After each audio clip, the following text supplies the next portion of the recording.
Hello, everyone. If you like what I'm doing here, please consider subscribing, liking, and commenting. It would really help the channel out quite a bit. Thank you very much.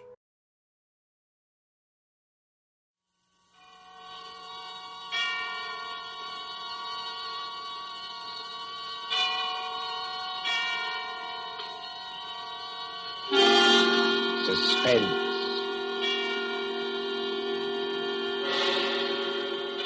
Tonight, Columbia brings you as guest star Hollywood's genial character actor, Stuart Irwin. The story is by the author of The Thin Man and the Maltese Falcon, Dashiell Hammett, one of America's acknowledged masters of the art of suspense. Suspense is compounded of mystery and intrigue and dangerous adventure. In this series are stories calculated to intrigue you, to stir your nerves, to offer you a precarious situation, and then withhold the solution until the last possible moment. Tonight, for instance, Stuart Irwin plays for us a pleasant, easygoing assistant chief of police in a small town who, to everyone's surprise, was instrumental in solving a murder. We trust that with this tale we shall keep you in suspense. For Suspense tonight, CBS presents Stuart Irwin in Two Sharp Knives by Dashiell Hammett.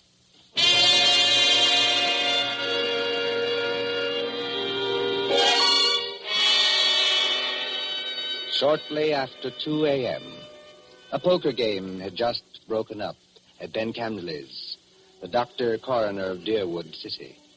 Scott Anderson, Deerwood's chief of police, and Wally Shane, his assistant, were standing outside. Where are we heading for, Scott? Let's walk across the street, Wally. Railroad station. Gee, aren't you afraid of the excitement, Chief? Don't you think that watching the 211 come in is apt to be too much for your blood pressure? Well, if it is, Wally, you can always carry on. You've been a pretty good imitation of an assistant to me for some time now. Yeah? Yeah. If anything happens to me, you'd be the chief. Don't worry. Won't be any harder for you to fool the public as chief. Hi, Elmer. Howdy, Scott. Hi, hello, Wally. Kind of late for you boys to be around, ain't it? No, I don't know. We sort of figured we'd put the town to bed tonight. How's the 211? On time? Right on the nose. She ought to be blowing for the bend in just about 3 seconds now. Yep. What'd I tell you? It's her now. Expecting anyone on her, Scott? No, Elmer, I'm not expecting anyone. Wally and I just thought we'd come over and watch you come in, that's all. You know, Elmer, you never can tell who might get off, though. Dick Turpin, Henry Morgan, Jesse James, Jack the Ripper, or 6 officers of Murder Incorporated, or even your Aunt Gussie. I guess you're right, Wally. Well, here she be. Pardon me, gents, but I gotta be rolling the wagon out to the baggage car. Hi, Elmer. How's it going? Well, can't complain, Cap. Well, maybe you can't, Elmer, but I sure can if you hold us up with that freight there. You got much more? Nope, this is the last piece now. There you are, Cap. All done. Okay. See you tomorrow, Elmer.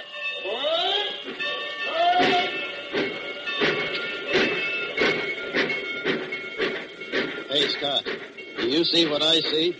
I mean, do I see the man who just got off that train? The answer's yes. Well, he's a ringer for the guy we got a picture of. That is the guy. Well, then, what do we do now? We take him, Wally. My car's at the corner of the alley. But, Scott... We'll tail him up the street. Okay, Scott. There he goes now, over toward the taxi stand. Come on. Let's follow him.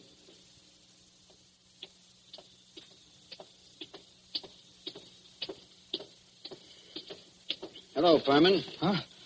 Oh, I don't believe You're Mr. Furman, aren't you? Yes, I am. Philadelphia? Yes. I'm Scott Anderson, Chief of Police. What? Chief of... What's happened to her?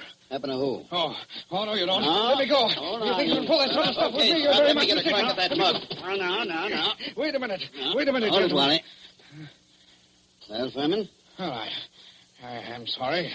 For a moment there, I thought you weren't really a policeman. Thanks. Nice to know I look almost human. Yes, it was silly of me. I'm sorry. Well, let's get going now before anything else happens. Okay, Furman, get in the car. I'll drive, Scott. In you go.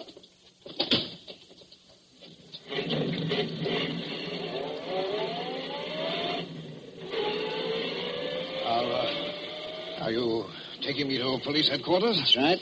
What for? Philadelphia? I don't think I understand. You understand that you're wanted in Philadelphia for murder, don't you? Murder? Why, that's ridiculous. Who told you that? Well, it's a cinch he didn't make it up. But wait, there must be Take some it easy mistake. now. Just wait till we get down to headquarters. And I'll show you what I mean.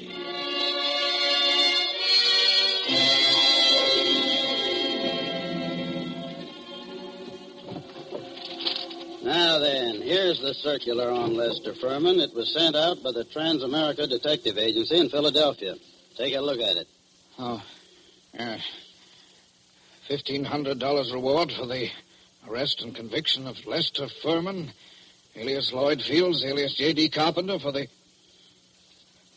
murder of Paul Frank Dunlap in Philadelphia on December 8th, 1942. Well, It's a lie. you're Furman, aren't you? Oh, yes, but... That's your picture on the circular, isn't it? Oh, yes, but I... Well, Scott, I see you and Wally got Furman, huh? Oh, hello, George. You lucky stiffs. Now you two split $1.50 reward. I never seen nothing like it. You know, if it ain't vacations in New York at the city's expense, it's reward dough. George, someday, if you don't remember you're the jailer around here, not the D.A., you're going to be wearing your teeth on the outside of your lips, and I'll be the guys who arrange them that way. Savvy? Just because you caught a guy who's hot in Philadelphia. It's a lie. It's a frame-up. You can't prove anything. There's nothing to prove. I never killed anybody. I won't be framed. Take it I won't be easy, framed. Furman. Take it easy. You're wasting your breath on us. Save it for the Philadelphia police. We're just holding you for them. But it's not the police. It's the Transamerica We Detective... turn you over to the Philadelphia police. Mr. Anderson, Well, then there's nothing I can do now. There's nothing any of us can do till morning. We'll have to search you now, then we won't bother you anymore till they come for you. But Wally, you look through his bag. I'll see what he's got in his pockets. Okay, Scott. Well, all he's got on him are some business cards, a few letters, $160, a book of checks in a Philadelphia bank, and a few odds and ends. What's with the bag, Wally? Not much. A couple of changes of clothes, some toilet articles, and... Oh, here's a 38. Loaded. Pretty little thing, isn't it? Okay, put those things in what I got in the vault. All right, George. You can take Furman now and lock him up. this is the most ridiculous Come thing along, darling, come on. We ain't had nobody in our little hooskull for 3 days running. Hey, huh? You'll have it all to yourself. Just like a suite at the Ritz. But Go on, in you go. I tell you, you're making a mistake. I demand to be allowed to get in touch with my lawyer. Hey, how about you boys cutting me in on a little of that blood money, huh? No, sure, George, sure. I'll forget all about that 2.5 you've been owing me for 3 months. Make Furman as comfortable as you can, George. Take good care of him. He's valuable, huh? Yeah, now, if it was some bum that didn't mean a nickel to you... George, any day now, I'm going to forget that your uncle is county chairman and throw you back in the gutter just to see how high you'll bounce. Remember that. Oh, Scott, I didn't mean nothing. That's all, George. Never mind the rest. I'm going home now. If anything's urgent, I can reach there. But get this. I don't want to be disturbed. Unless it is urgent.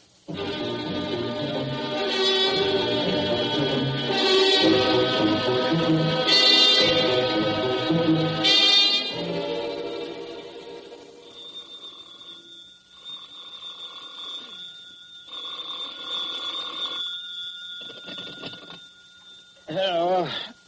Scott, this is Wally. Yeah, Wally, what time is it? It's 5 after 6 in the morning, and you'd better come right down, Scott. That fella Furman's hung himself. What? Furman hung himself? Yep, by his belt from a window bar. Deader than a mackerel. I'll be right in, Wally. Phone Doc Camsley and tell him I'll pick him up on my way down. No doctor's going to do Furman any good, Scott. Well, it won't hurt to have him looked at. You'd better phone the county court at Douglasville, too, and file a routine report. Already did that. And what's more, hold on to your seat. The DA's on his way over, in person. The DA? Yeah. I'll be there before you hang up, Wally.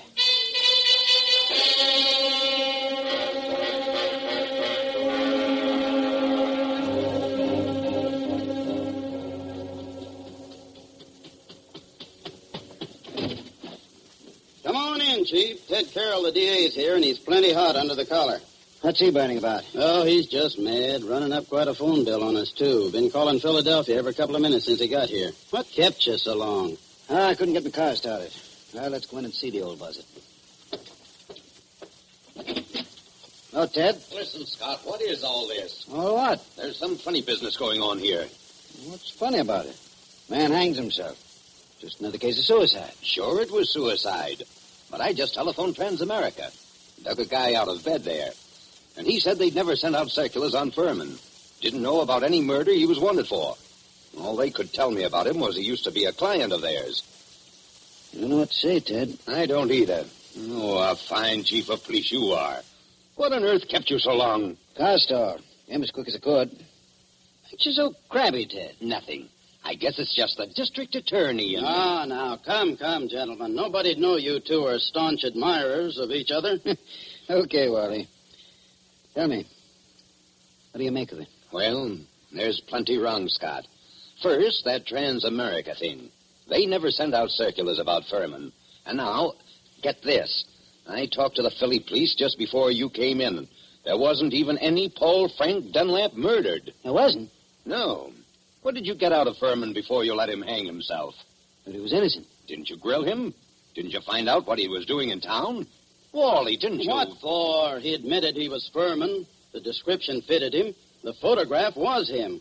The Transamerica Detective Agency's supposed to be on the level, ain't it? Philadelphia wanted Furman. We didn't. But Why, sure, Ted. If I'd have known he was going to hang himself. Yeah, but then if your aunt wore pants, she'd be your uncle. You said Furman had been a client of Transamerica.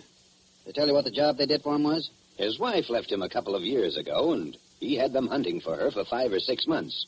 But they never found her. They're sending a man up here tonight to look things over. Yeah, huh? Yes. Mm-hmm.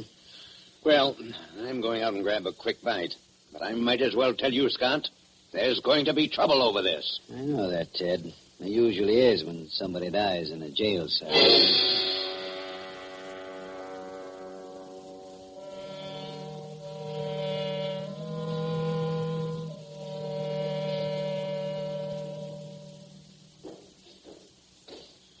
Well, so what's become of that 1,500 fish now, eh, Scott? What happened there last night, George? Nothing. Furman hung himself. Did you find him? Uh-huh. Wally took a look in here to see how things was before he went off duty, and he found him. You were asleep, I suppose. Well, I was catching a nap, I guess, but everybody does that sometimes, Scott. Even Wally sometimes when he comes in off his beat between rounds. Yeah, but I always wake up when the phone rings or anything. Oh, sure. Well, suppose I had been awake. Can't hear a guy hanging himself, can you? Did Doc Campley say how long Furman had been dead? He done it about 5 o'clock, he said he guessed. Oh, you want to look at the remains, Scott? They're over at Fritz's undertaking parlor. Not now. Hey, and speaking of firemen, what are you going to tell the guys from Transamerica when they show up here tonight?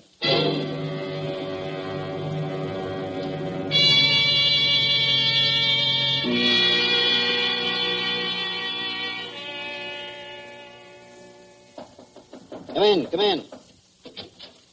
Oh, they told me I'd find you here. You're Chief Anderson, aren't you? Yes, that's right. I'm Carl Riesing, assistant manager of the Transamerica Detective Agency in Philadelphia. This is Mr. Wheelock, who was Lester Furman's personal attorney. Glad to know you, Mr. Reesing.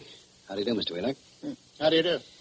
I know you gentlemen are already in possession of most of the details concerning Mr. Furman from the time he arrived in Deerwood until the time of his death. But perhaps you don't know that the police of most towns in our corner of the state have also received copies of this same reward circular. Take a look at it. Oh. I must say this circular is an excellent forgery. You're sure it's a forgery, Mr. Reesing? Oh, yes, there's no doubt about it. But it's an excellent forgery. Tell me, Mr. Wheelock, was Mr. Furman a native Philadelphian? Oh, my, yes. He was a well-known, respectable, and prosperous citizen of Philadelphia. Married, I believe? In 1934, he married a 22-year-old girl named Ethel Bryan, daughter of a Philadelphia family. And the Furmans had a child? Isn't that right, Mr. Wheelock? Yes, born in 1936, but the child lived only a few months. Mr. Furman's wife disappeared after the child's death. Well, what year was it that she disappeared? Mr. Riesing should remember that. His agency worked on the matter. Oh, I remember it well. Mrs. Furman disappeared in 1937. We never heard anything of her again, although Furman spent a lot of money trying to locate her. What did she look like, Mr. Reesing? In just a moment. I have a picture of her right here in my briefcase. Here it is. Quite pretty, isn't she? if you care for that type. I see what you mean, Mr. Wheeler. Well, she's attractive as that. Judging by this photo, I'd say that she was a small-featured, pretty blonde, with a weak mouth and large, somewhat staring eyes. Well, that's an accurate enough description, all right. If you don't mind, I'd like to have a copy made of that photograph, Mr. Reesing. Oh, you can keep that one if you like. It's one that we had made up at Transamerica. Her description's on the back. Thanks. Did Furman ever divorce her? No, sir. He was a lot in love with her, and he seemed to think that the child's dying made her a little screwy so that she didn't know what she was doing. That's right, isn't it, Mr. Wheelock? That is my belief, Mr. Reesing. You said Furman had money, Mr. Wheelock. About how much did he have? And who gets it? I should say his estate will amount to perhaps $500,000 left in its entirety to his wife. Mm-hmm. It's quite a handy sum for anyone to have, I'd say. Mr. Wheelock, everything shows that somebody framed Furman into the Darewood jail. And that frame-up drove him to suicide. But there has to be something else. A lot else. Well, then, what are you going to do? I'm going across the street to the undertaking parlor and have a look at Furman. I'll see you later.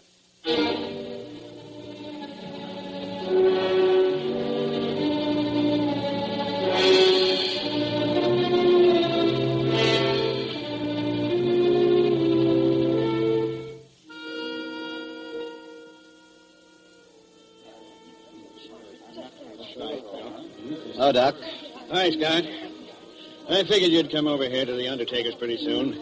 What's in your mind, Doc? Let's get out of this crowd. I want to tell you something. I just got rid of 2 guys in my office. Let's go back there. Suits me. 2 of those bruises showed, Scott. What bruises? Furman. Well, up under the hair, there were 2 bruises. Why didn't you tell me? I'm telling you now, Scott. You weren't here when I made my examination. This is the first time I've seen you since then. Why didn't you spill the stuff about Furman's bruises when you were testifying at the inquest, Ben? I'm a friend of yours.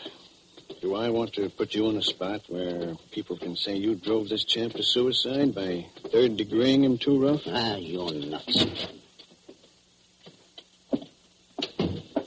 How bad was Furman's head? Well, Scott, that didn't kill him, if that's what you mean. There's nothing the matter with his skull. Just a couple of bruises nobody'd notice, and unless they parted the hair. Thought you ought to know, though. Well, thanks, Ben. Yes, who is it? This is Fritz, the undertaker. Listen, Scott, there's a couple of ladies over here that want to take a look at Furman. Is it all right? Who are they? I don't know them. Strangers. What do they want to see him for? I don't know. Wait a minute. Can't I please see him? Why do you want to see him? Well, I'm his wife. Furman's wife? Yes. Oh, certainly. I'll be right over. So long, Ben. I've got to go back to the undertaker's. So long, Scott.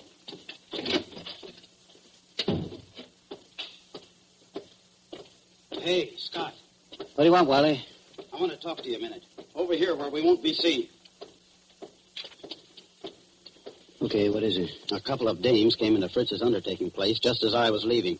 One of them's Hotshot Randall, a babe with a record as long as your arm. She's one of that mob you had me working on in New York last summer. Does she know you? Sure, but not by my right name. She thinks I'm a Detroit rum runner. I mean, did she recognize you just now? I don't think she saw me. Anyway, she didn't give me a tumble. You don't know the other one? No, she's a blonde, kind of pretty. Okay, Wally. Stick around a while, but stay out of sight. Maybe I'll be bringing these dolls back with me. Whatever you say, Chief.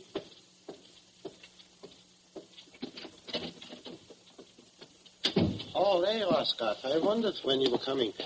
This is Mrs. Furman, and this is Mrs. Crowder. How do you do? Hiya, Chief. They just saw the body.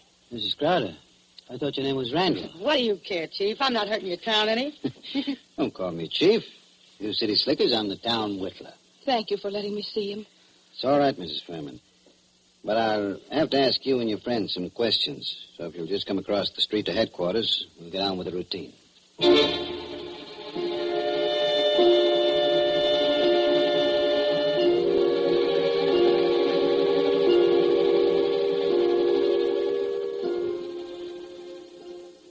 Before I ask any questions, I want to tell you something.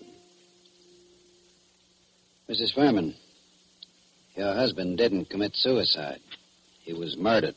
Murdered? Ah, Chief, we got alibis. We were in New York, and we can prove it. And you're likely to get a chance to. What brought you down here, anyway?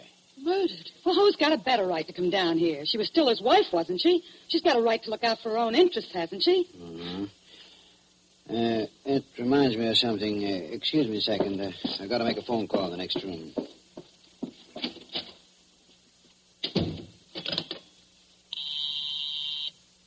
Officer Hamill speaking. This is Scott. Yes? Is Wally around? No, he's not here. He said you told him to keep out of sight. I'll find him for you, though. Right. Tell Wally I want him to go to New York tonight. Send Mason home to get some sleep. He'll have to take over Wally's night trick. Oh?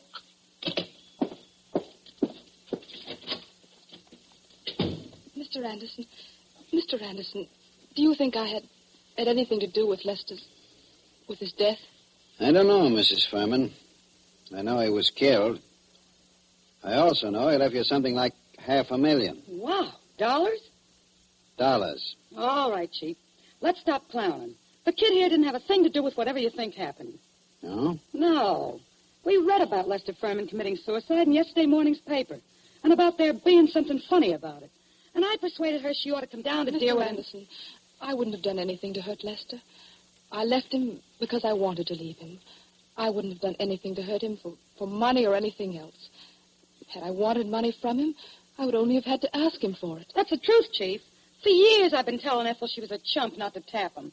But she never would. I wouldn't have hurt him. Why'd you leave him then? Oh, I don't know how to say it. The way we lived wasn't the way I wanted to live. I wanted... Oh, I don't know what. Anyway, after the baby died, I couldn't stand it anymore. Excuse me. Hello? Oh, yeah, Hammer? You gave Wally the message? Yes, I want him to go to New York tonight. Okay, where is he? Home? He is home, huh? Okay, thanks. Mrs. Furman, this circular that got your husband in the jail. Did you ever see that picture before? No. Well, that can't be. It's a snapshot I have. It's an enlargement of it. Who else has one? Nobody that I know of. I don't think anyone else could have one. You still got yours? Yes. Don't remember whether I've seen it recently. It's with some old papers and things. But I must have it. Well, Mrs. Furman, it's stuff like that's got to be checked up. Neither of us can dodge it. Now, there's two ways we can play it. Yes? Mrs. Furman, I can hold you here on suspicion until I've had time to investigate things. Or I can send one of my men with you to check up in New York. Yes? I'm willing to do that if you'll speed things up by helping them all you can. If you'll promise you won't try any tricks. I promise. I'm as anxious as All right, about it. all right. How'd you come down? We drove down. We got a great big car. That's my car, see? That big green job across the street. Yeah. And my man can ride back with you, but no funny business. Oh, don't worry, Chief. Come on. We're going to see Wally Shane, the man who's going to drive to New York with you.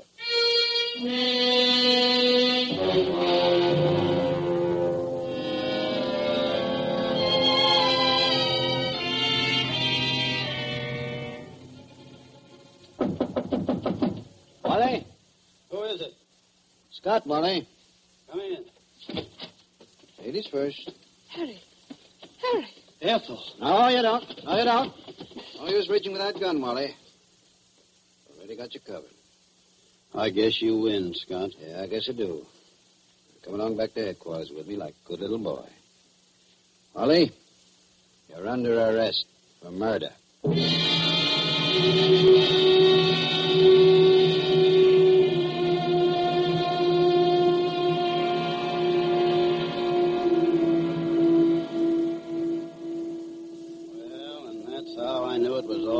Scott, the minute I saw those two dames going into Fritz's. Then when I was ducking out of sight, I ran into you, and I was afraid you'd take me over there with you, so I had to tell you one of them knew me. Figuring you'd want to keep me under cover for a little while anyhow. Long enough for me to get out of town. Why didn't you get out, Wally? Well, I dropped in home to pick up a couple of things before I scram, and that phone call of Hamill's catches me, and I fall for it. You see, Scott, I figured you're not on to me yet and are going to send me back to New York to see what dope I can get out of the dames. Well, you fooled me, brother. Kind of thought you'd fall for that. Then you didn't just stumble into all this accidentally, did you? No, I didn't, Wally. I figured Furman had to be murdered by a copper. The no reward circular is well enough to make a good job of forging one. Incidentally, who printed that Furman circular for you, Wally? Now, I'm not dragging anyone in with me. It was only a poor mug that needed dough. Okay, Wally. You see, I knew only a copper would be sure enough of the routine to know how things would be handled. Only one of my coppers would be able to walk into Furman's cell, bang him across the head, and string him up on the... Those bruises showed, you know, Wally. They did? I guess I should have wrapped 2 towels around that blackjack. Oh, gee, Scott. I seem to have slipped up on a lot of things. So that narrows it down to my coppers and... Well, you told me you knew the Randall woman. There it was. Only I figured you were working with him. What got you like this, Wally? Same thing that gets most saps into jams, a yen for easy dough. And I was in New York, see, Scott, working that Dutton job for you, palling around with big-shot racketeers, passing for one of them, and... Yes? Well, I got to figuring that my work takes more brains than theirs, and they're taking in big money, and I'm working for coffee and cakes. That kind of stuff gets you, Scott. Anyway, it got me. Mm-hmm. Then I ran into this Ethel Furman, and she goes for me like a house afire. I liked her, too, see, so that's dandy. But one night she tells me about how much dough her husband's got and how he feels about her, and I get to thinking... Thinking what? I think she's nuts enough about me to marry me. So I got to thinking, suppose he died and left her his role. Mm-hmm. I see. So I run down to Philly a couple of afternoons and look Furman up, and everything looks fine. I took my time working out the details, meanwhile writing to her through a fellow in Detroit. Go on. Finish one. Well, I decided to do it. I sent those circulars out to a lot of places, not wanting to point too much to this one. And then when I was ready, I phoned Furman, telling him to come to Deerwood Hotel that night. And sometime before the next night, he'd hear from his wife, Ethel. I knew he'd fall for any trap that was baited with her. Only I guess I'm not as sharp as I thought I was, Scott. Maybe you are, Wally. Maybe you are. That doesn't always help. Old man Camsley, Ben's father, used to have a saying, to a sharp knife comes a tough steak. Well, sorry you did it, Wally. I always liked you. I know you did, Scott. I was counting on that.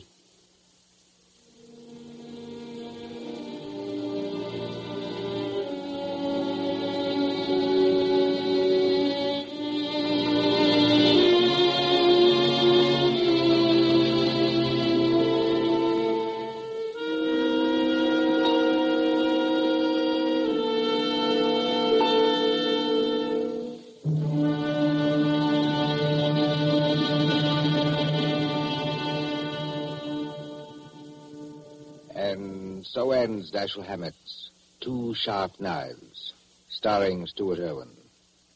Tonight's story of Suspense. Columbia presents these tales of mystery and intrigue and dangerous adventure for your relaxation and enjoyment. Next week, Suspense will not be heard because of a special holiday broadcast. Columbia's review of the events of the year, 12 crowded months, which has been scheduled. On the following Tuesday, January 5th, there'll be another in this series. Same hour, 9:30 Eastern Wartime. William Spear, the producer, John Dietz, the director, and Bernard Herrmann, the composer-conductor, are collaborators on Suspense. This is the Columbia Broadcasting System.